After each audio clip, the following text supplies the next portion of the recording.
Hey everybody, it's Nate here with Goalie. If you don't already know us, our mission is to build tech tools for families with neurodiverse children. A lot of our families depend on Medicaid waivers to get the help and services that they need. This video is part of a series where we research these programs state by state and explain them to you jargon-free. Our goal is to help families like yours navigate this difficult process and get the help and coverage that you need. Hey everybody, it's Nate here with Goalie. Welcome to our Medicaid waiver series where we talk about each of the 50 states' Medicaid waiver process. If you couldn't tell by my Ford car and my drag racing, we're going to be talking about the state of Michigan today, home to the Motor City. So first of all, where am I? I'm currently on Goalie's forum page. To get here, you're going to go to forum.goalie.co and you'll get to a webpage that looks just like this right here. On this forum, we talk about all kinds of things. We talk about general parenting advice. We have tech support available for Goalie customers, some success stories, but we're going to be talking about none of those topics today. We'll instead be talking about government waivers, and specifically government waivers in the state of Michigan. Okay, so Michigan has multiple waivers that they offer, but we're really going to be focusing on two today for this video. And the reason behind that is these two waivers actually have the shortest waiting list and the most spots, which means that you will be likely to get services the quickest by applying for these two waivers. If you want additional information about all of their waivers or just somebody to talk to about eligibility requirements, the number 517-241-3740 is a really helpful resource, and this will take you to the Michigan Department of Health and Human Services. Okay, so the first waiver we're talking about is called the Habilitation Supports Waiver. Who can apply? So based on circumstance and diagnosis, any child or adult who is diagnosed with either an intellectual or developmental disability, which includes a diagnosis of autism, can apply for this waiver. Michigan requires that individuals need an intermediate level of care to qualify. What this essentially means is there are three levels of care that you can potentially fall into. There's a hospital level of care where you require intense medical equipment, a doctor at your side at all times. There's nursing level of care where you require a nursing aide at your side at all times and to be institutionalized in a nursing home.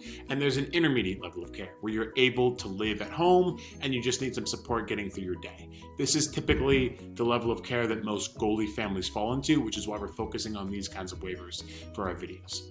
Okay, so what are the income requirements for this waiver? So there are certain fees assessed based on a family's ability to pay. Unfortunately, we tried our hardest to find some table or some number giving you a dollar amount that you would have to pay based on income, but we couldn't find that. We recommend calling one of these two numbers for additional information and being able to talk about your family's specific income status and how much you would need to pay. But there are some fees that are based on income.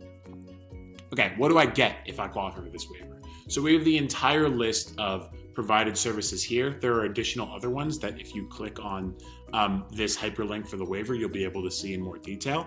But there are a good amount of services covered by these waivers and you can potentially get a lot of services covered and support for your child. Okay, how do I apply for this waiver? Let's say that you're like, okay, this is a waiver for me, I'm in. How do I get there? So the first thing you're going to do is you're going to call your local community mental health services program to get more information. If you click on this hyperlink on our forum page, it will take you to a map of Michigan that breaks up by counties. Once you click on your county that you are a resident in, you'll be provided with a name, an email, and a phone number, and maybe additionally a fax number or some other information. You should call that number that's provided. You should send an email to the email that's there to get more information about the application process for this waiver.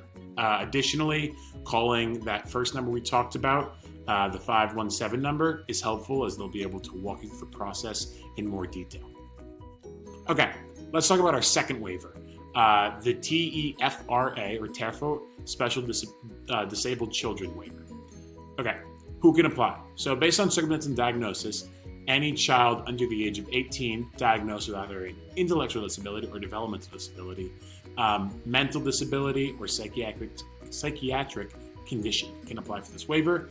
Like the previous waiver, the state, Michigan, requires that individuals need an intermediate level of care, and we already went over exactly what that means.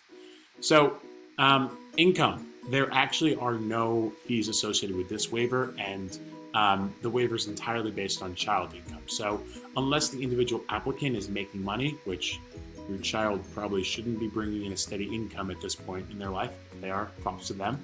But based on income, most families should be able to apply and should be able to become eligible for this waiver based on income. Okay, what do I get? So the way that Terra waivers work is that families with higher income are able to get a lot of typical Medicaid coverage that they wouldn't be able to get previously. Many states have these kinds of programs because of the cost of care for children with disabilities is much higher than an average cost of care for a child is because of all of the services that you have to cover in addition to basic things like diapers, food, schooling, all that kind of stuff. There's more information on this hyperlinked document right here, which takes you through the Medicaid waiver process, but the Terra waiver is one of the most basic waivers that just extends Medicaid coverage out to families with disabled children that disregards things like income requirements. All right, how do I apply? This sounds great. It's the waiver for me. That's what you've decided. Here are the steps. So the first thing you can do is you can call that earlier number that we keep referencing, or you can contact your local Michigan Department of Human Services office. Again, the hyperlink on our forum page provides helpful information county by county of who to call, emails to contact, and names that are helpful. Okay, what does the goalie team think? So overall, the Michigan waiver process is quite complicated, and it's full of incomplete information like we talked about earlier with the fees. We found sources saying that there was both a wait list and not a wait list for sources. This is where parent comments, parent advice, parent response to our forums would be really appreciated to actually know somebody who's gone through this themselves. We do believe that the habituation supports waiver is a good option because there are a lot of spots and it's a great service for children with autism. We don't like the fact that there's a fee. So ideally a waiver would not cause parents to pay extra like the Terra waiver, but this waiver however does. So that is kind of a problem. Overall, the process is incredibly tough to judge. We would love some more support and information from you guys if you've gone through this process yourself. But from what we found out, it was quite hard to really know the true details of what the Michigan waiver process was like. Okay, let's go to our goalie waiver scorecard. So based on website clarity and ease navigation, we gave that a 1 out of 5.